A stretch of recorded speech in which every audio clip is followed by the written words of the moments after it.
రామరాజ్య ప్రియ సార్వభౌమా శ్రీరామ సీతారామ.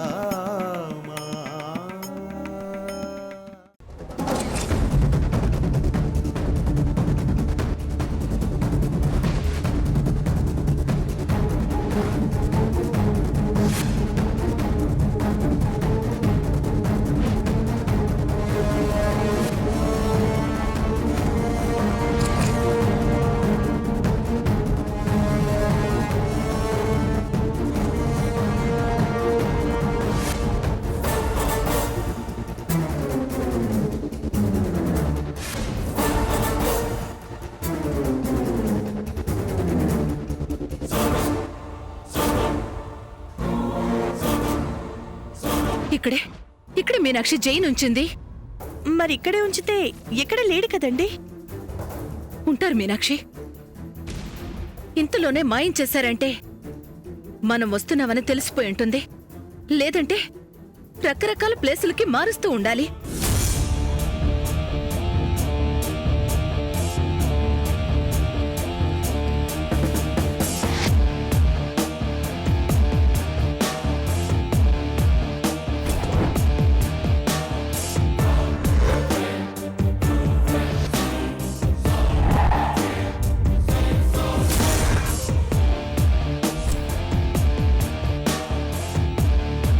అదేంటండి, అసలు ఇక్కడ మనుషులు కూడా ఎవరూ లేరు కదా.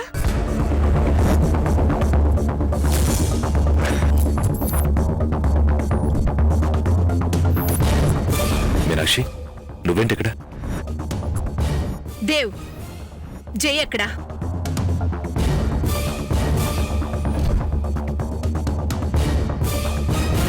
చెప్పు దేవ్, జైన్ ఇక్కడి నుంచి ఎక్కడికి తీసుకెళ్లారు?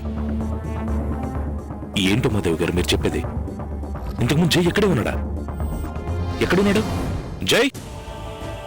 జై చాలు దేవ్, నటించకు. నీ నటన చాలు. మర్యాదగా చెప్పు, జైన్ ఎక్కడ దాచావు? మాధవ్ గారు, నేను నటిస్తున్నా నన్ను బ్లేమ్ చేసి మీనాక్షిని ఎందుకు నమ్మించాలని చూస్తున్నారు? శక్తి జైన్ కిడ్నాప్ చేయలేదని నమ్మించాలంటే మీనాక్షిని ఎంత దూరం తీసుకురావాలా? ఇంత నాటకం ఆడాలా? లేని దొన్నట్టు క్రియేట్ చేసి ఇంత కష్టపడాలా? జైన్ నా ఇంటి దగ్గరలోనే దాచిపెట్టి మీనాక్షిని తీసుకెళ్లి చూపెట్టి నేనే ఇదంతా చేశానని నమ్మించొచ్చు కదా.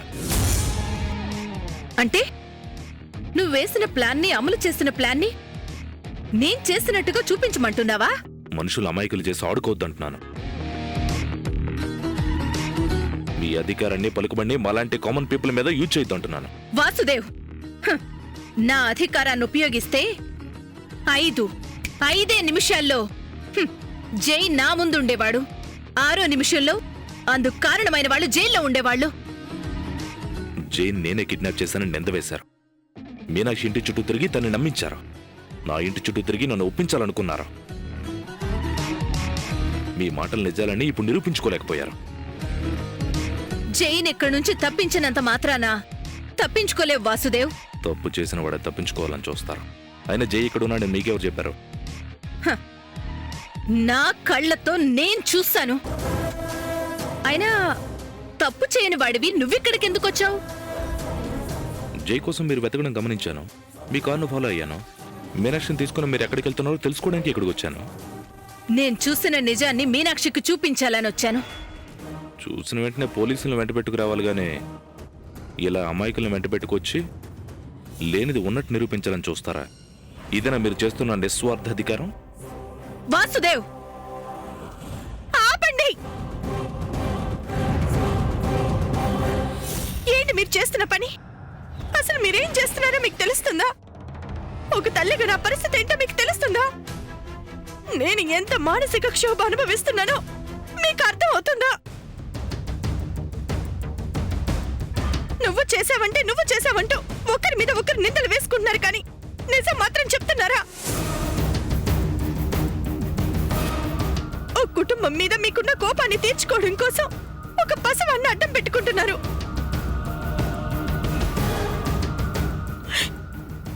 ఒక మనిషి మీద మీకున్న ఆహాన్ని చల్లార్చుకోవడం కోసం ఒక తల్లి నిస్సహాయతను అడ్డం పెట్టుకుంటున్నారు. ఉమాదేవి గారు, ఇప్పుడు నేను అడుగుతున్నాను, నిజం చెప్పండి. నా కొడుకుని ఎవరు కిడ్నాప్ చేశారు? మీరు దేవ్ చేశారని అంటున్నారు. జైని చూశానని చెప్పారు. నన్ను ఇక్కడికి తీసుకొచ్చారు. కానీ ఇక్కడ చూస్తే జై లేడు. సరైన సాక్ష్యం లేదు, రుజువు లేదు. వాసుదేవ్ గారు, మిమ్మల్ని అడుగుతున్నాను, ఎక్కడ నా కొడుకు? ఏమైపోయాడు? ఎలా ఉన్నాడు? అసలు ఉన్నాడా లేడా? మీనాక్షి, ప్లీజ్, మీరిద్దరు ఆడుతున్న ఈ నాటకాన్ని ఇకనైనా ఆపండి. మీకు దండం పెడతాను. నా కొడుకు నాకు అప్పగించండి. లేదంటే ఎక్కడున్నాడో చెప్పండి, నేను వెళ్ళి తెచ్చుకుంటాను.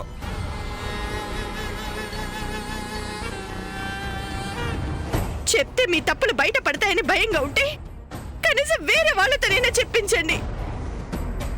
కానీ నా కొడుకు ఏమీ కాలేదన్న నమ్మకాన్ని కల్పించండి.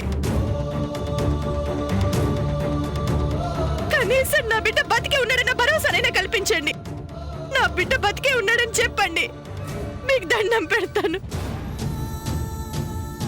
నా బిడ్డ బతికే ఉన్నాడని చెప్పండి ప్లీజ్.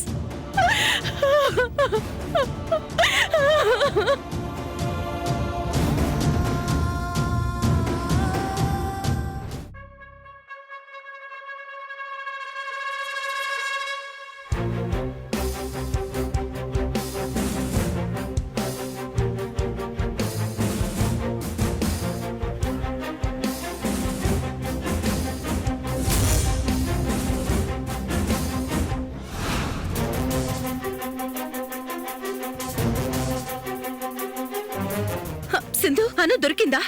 లేదమ్మా, దొరకలేదు. దొరకలేదా? అంటే అంటే అను కానీ నాకు కనబడిందమ్మా. ఏంటి సింధు, ఏమంటున్నావు? అను కనబడ్డమేంటి? దొరక్కపోవడం ఏంటి? అవునమ్మా, అను నాకు కనిపించింది. కనపడితే మరి పట్టుకుని ఇంటికి తీసుకురావచ్చు కదా. అను నా కళ్ళ ముందే ఉన్నా కదలేని పరిస్థితి వచ్చిందమ్మా. ఏంటి సింధు, ఏం చెప్తున్నావు? నాకు అస్సలు అర్థం కావడం లేదు. అను నా కళ్ళ ముందుండగానే దేవ్ అక్కడికొచ్చాడమ్మా. అంటే అంటే దేవ్ అనుని చూసేశాడా? అను తీసుకెళ్ళిపోయాడా? లేదమ్మా, అనుని పిలుద్దామనే లోపు దేవ్ మా ఇద్దరి మధ్యకి వచ్చాడు. దాంతో నేను అనుని పిలవలేకపోయానమ్మా. అనుని పిలిస్తే దేవ్కి వినబడుతుంది. నేను అను కోసం వెళ్తే దేవ్కి అను కనబడుతుంది. అందుకే దేవ్ వెళ్లే వరకు వెయిట్ చేశాను. వెళ్ళి చూస్తే అను వాళ్ళక్కడి నుంచి వెళ్ళిపోయారమ్మా. అయ్యో సింధు, వేరే ఏదైనా ప్లాన్ వేసి అనుని ఆపొచ్చు కదా సింధు. ఏం చేయలేకపోయానమ్మా. ఏం చేయాలన్నా నా బ్రెయిన్ పనిచేయలేదు. ఆ టెన్షన్లోనే ఉండిపోయానమ్మా. ఇప్పుడు ఏం చేయాలి సింధు? హ? అను ఈ పాటికి వాళ్ళ అమ్మ దగ్గరకో దేవ్ దగ్గరకో వెళ్ళిపోయి ఉంటుంది. ఇంకా సేపట్లో దేవ్ మనల్ని నిలదీయడానికి మన ఇంటికి వచ్చేస్తాడు. సెక్యూరిటీ, మేడం మేడం ఏం చేస్తున్నారు మీరంతా? ఇంట్లో ఇంతమంది ఉన్నారు, ఒక్క పాపను ఆపలేకపోయారా?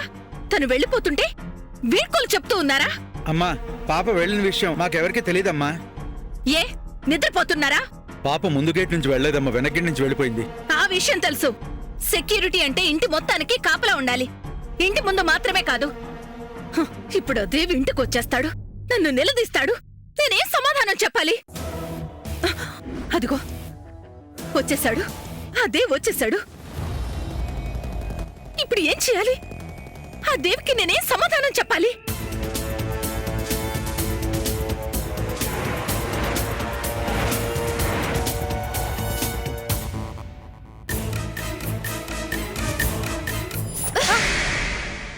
ఎక్కడికెళ్ళావు? అన్నం తీసుకొని ఎక్కడికెళ్ళావు?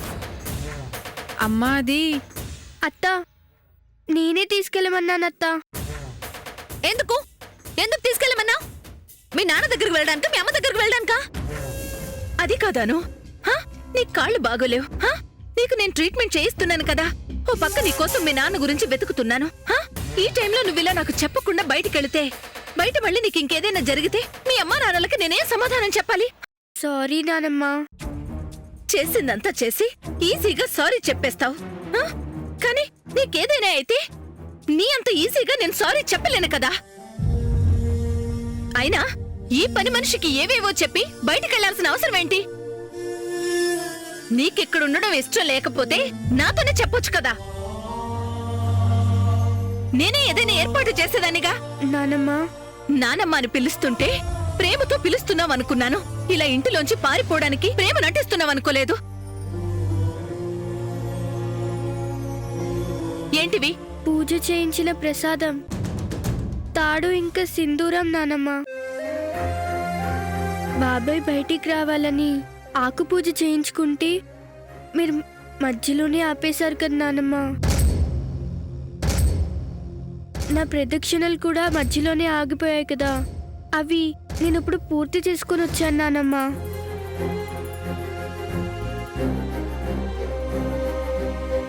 మొక్కు పూర్తయితే గాని బాబాయ్ ఇంటికి రాదని నేను గుడికి వెళ్ళాను నానమ్మ.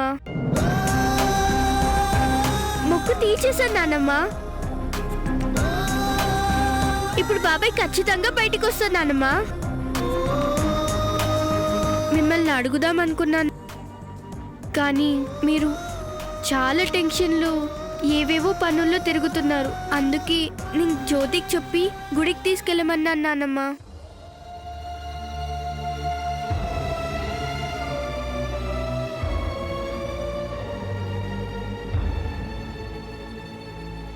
నేను ఇక్కడ నుంచి పారిపోవాలని ఎప్పుడు అనుకోలేదు నానమ్మ, ప్రామిస్.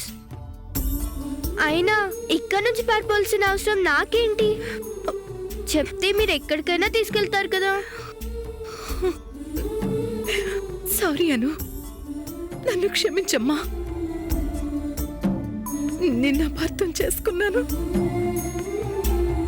అబ్బి అదేం లేదు నానమ్మ, నేనే మిమ్మల్ని అనవసరంగా కంగారు పెట్టాను. మీతో చెప్పి వెళ్ళాల్సింది కదా, చెప్పకుండా వెళ్ళి కంగారు పెట్టినందుకు సారీ నానమ్మ. నానమ్మ, వెంటనే ఈ సింధూరం బాబాయ్కి పెట్టి ఈ తాడు కట్టాలి. నన్ను బాబాయ్ దగ్గర తీసుకెళ్ళను నానమ్మ.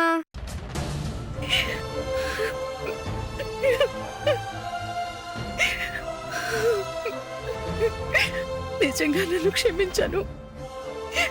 పెద్దవాళ్ళం కదా, బుద్ధి కొద్దిగానే ఉంటుంది. మీ చిన్నవాళ్ళంత విశాలమైన మనసు మాకుండదు తల్లి.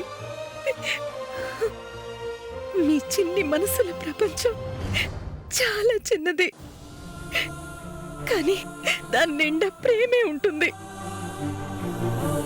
కానీ మా ప్రపంచం చాలా పెద్దది. దానిలో ఎక్కడో వెతికితే గాని కనిపించని మూల పెన్సిల్ చుక్క పెట్టినంత ప్రేమ మాత్రమే ఉంటుంది తల్లి. అది కూడా చెరిపేస్తే ఈజీగా చెరిగిపోతుంది. అందుకే పెద్దవాళ్ళు చిన్న పిల్లల మనసుల్ని ఎప్పటికీ తెలుసుకోలేరు. నానమ్మ, ఈ కూపంలో బాధలు నీ మందులు వేసుకునే విషయమే మర్చిపోయాను నానమ్మ. పద, నన్ను తీసుకెళ్ళు, నీ మందులు వేసుకుంటాను. పదమ్మా.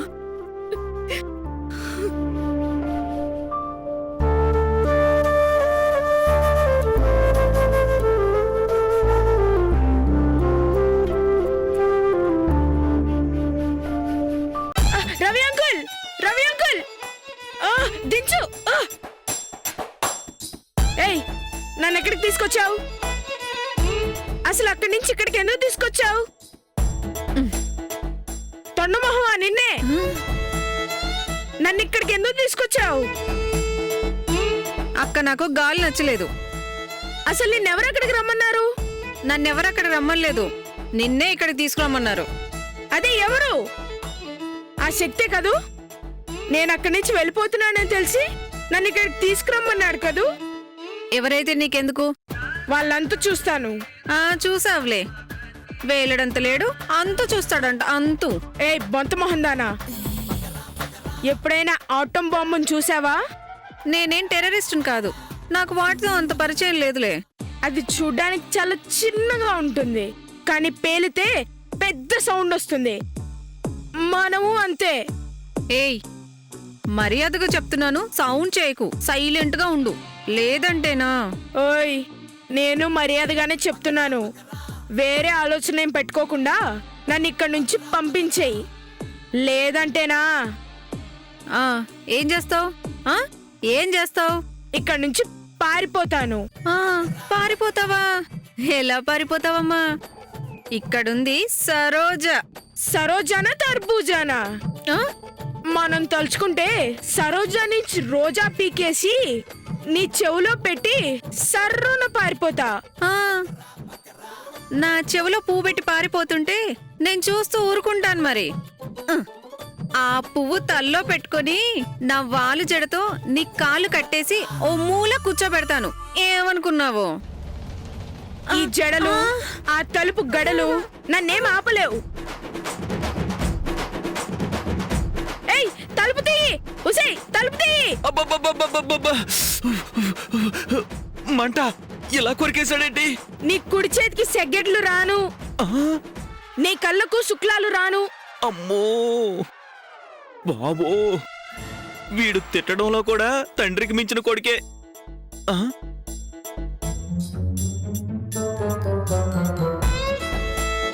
కొడుకు దండకం పూర్తయింది, ఇప్పుడు తండ్రి స్తోత్రం మొదలవుతుంది.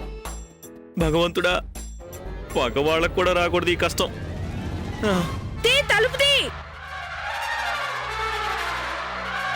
చెప్పండి సార్. ఎక్కడున్నావు? మీరు చెప్పిన ప్లేస్ లోనే ఉన్నాను సార్. ఏంటి రవి అలా ఇష్టపడుతున్నావు? మీ అబ్బాయి మంచి ఫామ్ లో ఉన్నాడు సార్. అక్కడి నుంచి ఇక్కడికి షిఫ్ట్ చేసేలోపు నా రూపురేఖలన్నీ మార్చేశాడు. నువ్వెలా మారినా జైన్ ఎక్కడి నుంచి మార్చేసి చాలా మంచి పని చేశావు రవి. నువ్వు అక్కడి నుంచి వెళ్ళాక ఉమాదేవి మీనాక్షిని తీసుకుని అక్కడికి వచ్చేసింది. జాగ్రత్త రవి, నువ్వు ఉన్న ప్లేస్ ఎవరికి తెలియకూడదు. నీకేదైనా కావాలంటే నాకు ఫోన్ చేయి, నేను ఏర్పాటు చేస్తాను. అంతేగాని నువ్వు మాత్రం బయటికి రావద్దు. నువ్వెవరికైనా కనబడితే చాలా డేంజర్. ఇప్పుడు నన్ను ఎవరు బయట చూసినా గుర్తుపట్టరులేండి, మీరేం భయపడకండి. సరే సరే, జైకి అక్కడ ఏ ఇబ్బంది లేదు కదా? వాడు ఇబ్బంది పడే రకం కాదు సార్, ఇబ్బంది పెట్టే రకం. నువ్వెంత ఇబ్బంది పడా జై మాత్రం జాగ్రత్త. నేను తర్వాత వస్తాను. మీరు వచ్చే వరకు నేను ఉంటానో పోతానో నాకే తెలియడం లేదు. ఏం చేస్తాడో ఏంటో. ఏయ్ సికండి, ఆ, దమ్ముంటే తలుపు తీ. నా స్వామితో చెప్పి నీ తాట తీస్తాను. వామ్మో, లోపల ఉండటం కన్నా బయట ఉండటమేనాయో. దొంగ మొహంది పారిపోయినట్టుంది. ఏంటి స్వామి ఇది? నువ్వు ఒకటి చెప్తే మరొకటి జరిగింది. ఒకసారి రా స్వామి. జై శ్రీరామ్. జై శ్రీరామ్. ఏమైంది బాలక? నాకు అక్కడి నుంచి బయటపడే టైం వచ్చింది అని చెప్పారు కదా. చెప్పాను. నన్ను తీసుకెళ్ళిపోతానని చెప్పారు కదా. చెప్పాను. మరి ఏం జరిగింది? నేను చెప్పిందే జరిగింది. కాదు స్వామి, ఇక్కడ వేరేది జరిగింది. మీరు చూడలేదనుకుంటా. చాలా తేడా జరిగిపోయింది స్వామి. నేనేం చెప్పాను? అక్కడ నీ సమయం అయిపోయింది, బయటపడే సమయం ఆసన్నమైందని చెప్పాను. అవును, మరి అక్కడి నుంచి బయటపడ్డావా లేదా? కానీ వచ్చి ఇక్కడ పడ్డానుగా. నేను అక్కడి నుంచి బయటపడతావని మాత్రమే చెప్పాను, బయటపడి ఎక్కడ వెళ్తావని చెప్పలేదు. మీరు కూడా లాజికల్ మాట్లాడుతున్నారా స్వామి? అంటే నేను ఇక్కడే ఉండాలా? కొన్ని రోజులు తప్పదు బాలక. నాకు ఎక్కడ ఉండాలని లేదు స్వామి. అమ్మ దగ్గరే ఉండాలనుంది. అమ్మని చూడాలనుంది స్వామి. కంగారు పడకు నాయనా, అతి త్వరలోనే ఆ సమయం కూడా ఆసన్నమవుతుంది. ఆ టైం వచ్చేంత వరకు నేను సరోజుతో ఉండాలా స్వామి? తప్పదు బాలక. నాకు ఈ లేడీ రౌడీలు నచ్చరు స్వామి. మగ రౌడీలే బెటరు. ఎవరైనా నిన్నేమి ఇబ్బంది పెట్టర్లే నాయనా. నీకు ఏ ఇబ్బంది లేకుండా చూసుకోవడానికి నీ వెనక నేనున్నానుగా. ఏంటో స్వామి, చేసేదంతా చేస్తావు, వెనక నేను ఉన్నానంటావు. ముందు ముందు ఏం జరుగుతుందో మాత్రం తెలియడం లేదు. అంతా మంచే జరుగుతుంది నాయనా. ఇక నేను వెళ్ళిరానా? జై శ్రీరామ్. అమ్మా మీనాక్షి, జయ్యేడమ్మా. అమ్మా మీనాక్షి, నిన్నేనమ్మా అడిగేది. జయ్యేడి? ఏంటమ్మా మాట్లాడవు? జైని చూపిస్తానని ఆ ఉమాదేవి నిన్ను తీసుకెళ్ళింది కదా, మరి జైని తీసుకురాలేదే? తీసుకెళ్ళిన చోట జై ఉంటే కదా బాబాయ్ తీసుకురావడానికి. అంటే అక్కడ జై లేడా? మరి ఉన్నాడని ఆ ఉమాదేవి అంత నమ్మకంగా చెప్పి తీసుకెళ్ళింది కదమ్మా. అవును బాబాయ్, కానీ అక్కడ జై లేడు బాబాయ్. మరి ఆవిడక్కడ జైని చూపిస్తానని చెప్పింది, వాసుదేవ్ దాచిపెట్టాడని చెప్పింది. చెప్పింది బాబాయ్. ఇన్ని రోజులు ఆవిడ చెప్పిన దాంట్లో నిజం ఉందని అనుకున్నాను బాబాయ్. నేను కూడా ఆయన అనుమానించాను. ఇప్పుడు అక్కడ జై లేడు బాబాయ్. జై ఏమయ్యాడో అర్థం కావడం లేదు. జైకి ఏమన్నా జరిగిందేమోనని భయంగా ఉంది బాబాయ్. నువ్వేం కంగారు పడకమ్మా. వాసుదేవ్ జైకి ఏమీ జరగనివ్వడమ్మా.